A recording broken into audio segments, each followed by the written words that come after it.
Outsourcing कर्मियों की अस्थायी करने की विधानसभा में मंगलवार को संसदीय कार्य मंत्री सुरेश खन्ना ने प्रश्नकाल में कहा कि विभिन्न सरकारी विभागों में कार्यरत आउटसोर्सिंग या संविदा कर्मचारी को अस्थायी करने की कोई योजना नहीं है।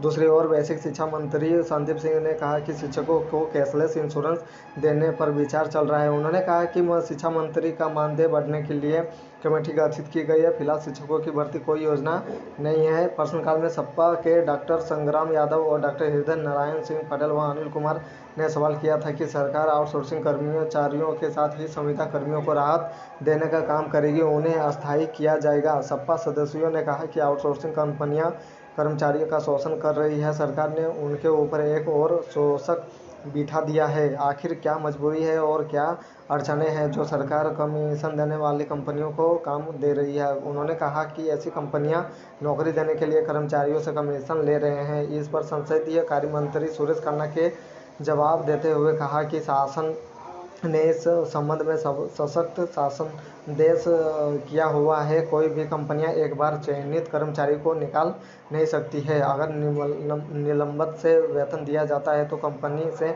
18% ब्याज वसूलने का नियम है। उन्होंने कहा कि सरकार ने आउटसोर्सिंग और संविदा कर्मियों की सुरक्षा के लिए कड़े नियम बनाए रखे हैं और अभी उन्हें अस्थायी करने की कोई योजना नहीं है। दूसरी ओर बेसिक शिक्षा मंत्री संदीप सिंह ने स्वामी ओमवेश और डॉक्टर अजय कुमार के प्रश्न पर कहा कि शिक्षा मंत्रियों का वेतन बढ़ाने के लिए कमेटी गठित की गई है। कमेटी की संस्तुतियों के अनुसार आगे विचार किया जाएगा। दरअसल सपा सदस्यों ने जानना चाहता है कि क्या शिक्षा मंत्री का मानदेय बढ़ाया जाएगा। इस पर मंत्री ने कमेटी गठित किए जाने की सूचना सदन को दी है। एक अन्य मामले में सपा की डॉक्टर रागिनी के सवाल पर मंत्री संदीप सिंह ने कहा कि शिक्षकों को कैशलेस इंश्योरेंस देने पर विचार किया जा रहा है। डॉक्टर रागिनी ने जानना चाहता था कि क्या सरकार शिक्षकों को कैशलेस इंश्योरेंस देने पर विचार कर रही है। उन्होंने कहा कि महिला शिक्षकों को गर्भवती होने के बाद उनके बच्चों की देखरेख के लिए 5 वर्ष का समय मिलना चाहिए। ऐसी महिला शिक्षकों को उनके गृह जनपद में ही तैनाती दी जानी